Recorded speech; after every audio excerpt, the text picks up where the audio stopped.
যারা দাঁত তুলতে ভয় পান, যারা মনে করেন দাঁত তোলা সত্যিই খুব যন্ত্রণাদায়ক, আজকের ভিডিওটি তাদের জন্য। নমস্কার, আমি doctor Shampa Das, consultant oral and dental surgeon. প্রতিনিয়ত আপনাদের কাছে দাঁত নিয়ে অনেক ইনফরমেশন পৌঁছে দিই, যাতে আপনাদের মধ্যে একটু সচেতনতা তৈরি হয় এবং সমাজের মধ্যে যে দাঁত নিয়ে ভুল ধারণাগুলি জমে রয়েছে তার কিছু পরিবর্তন ঘটাতে পারি। আজকে এমন একটি পেশেন্টের রিভিউ আমরা নেব, সেটা তার গত 10 দিন আগে দাঁত তোলা হয়েছিল। তো আমরা দুটো দাঁত তুলেছিলাম। তো পেশেন্ট কেমন আছে, পেশেন্টের কোনো অসুবিধে হয়েছিল কিনা, সেটা আমরা পেশেন্টের মুখ থেকে শুনবো। তারপর বলছি আজকে কি কি কাজ হবে বা বাকি কথা। আচ্ছা, আপনার নাম? অসিত দোলে। আচ্ছা, বয়স?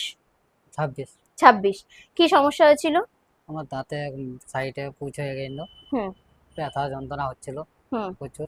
হুম দিদির কাছে এসলাম, হুম বললাম সব কথা। হুম। দিদি আচ্ছা, কতদিন ধরে দাঁতটা অবহেলা করে ফেলে রেখেছিলেন? 2-3 মাস এখন 2-3 মাস। আচ্ছা, দিয়ে তারপরে পুজ হচ্ছিল, তাই তো? হচ্ছিল সাইড। আচ্ছা, যে পুঁজটা হচ্ছিল সেই ভিডিওটা আমি এক্ষুনি অ্যাড করছি, যেটা 10 দিন আগে আমার নেওয়া ছিল। তো আমি ওটা দেখিয়ে দেব। আচ্ছা, আমরা বললাম আমরা ওটা দেখাবো। তো আপনারা দেখতেই পাচ্ছেন আমরা অলরেডি আঙুল দিয়ে চিপছি এবং এখান থেকে পুঁজ বেরোচ্ছে। তো এটা অনেকটাই ভেতর পর্যন্ত অ্যাবসেস তৈরি হয়ে গিয়েছিল, বেশ ভালো একটা রেডিওলুসেন্সিও ছিল। তো তাই জন্য পেশেন্টও চাইনি এই দাঁতটা আর আরসিটি করে রাখতে। তো পেশেন্ট এক্সট্রাকশন করে দিতে চেয়েছিল।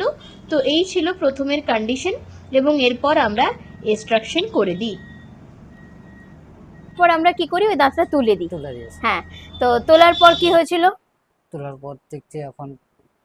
তুমি কষ্ট পেয়েছিলে? না না, কিছু আমি যে দাঁত তুলেছিলাম বুঝতে পেরেছিলে? না। ইনজেকশন দেওয়ার সময় লেগেছিল? না। লাগেনি? না। ইনজেকশন দেওয়ার সময় তো একটু লাগে গো। একটু লাগে। হ্যাঁ, আর দাঁত তোলার পর দাঁত তোলার পরেও দেখছি লাগেনি, কোনো অসুবিধা হয়নি। কোনো অসুবিধা। তুমি স্বাভাবিক খাবার খেতে পেরেছিলে? সব কিছু খাওয়া দাওয়া করছি। খাওয়া দাওয়া করেছিলে? আর আরেকটা যে বাঁদিকে ওপরে তুলেছিলাম, এটাও কিছু লাগেনি, কোনো অসুবিধা হয়নি?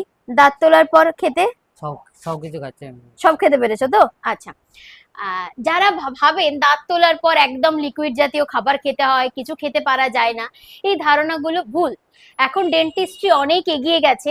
আমরা যে পদ্ধতিতে দাঁত তুলি তাতে এত বেশি কষ্ট পেতে হয় না।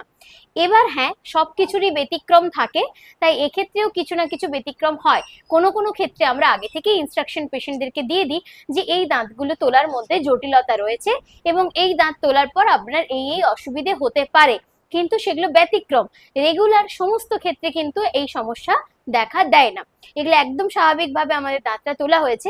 আমরা দাঁতটা বাঁধিয়েও দেবো ফিক্সড করে, কারণ দাঁতের ভেতর অনেকটা ইনফেকশন ছিল। তো সেই কারণে আমরা ওই ক্ষেত্রে দাঁতটা তুলে ফেলেছি, আমরা দাঁতটা বাঁধিয়ে দেবো। আজকে ওনার যে কাজটা করব, আজকে বেশ কয়েকটা রেস্টোরেশন করব। সেই দাঁতগুলোতে অল্প অল্প করে কেরিজ শুরু হয়েছে, যেটাকে বলা হয় ফিলিং করা। আজকে আমরা সেই কাজটা করব।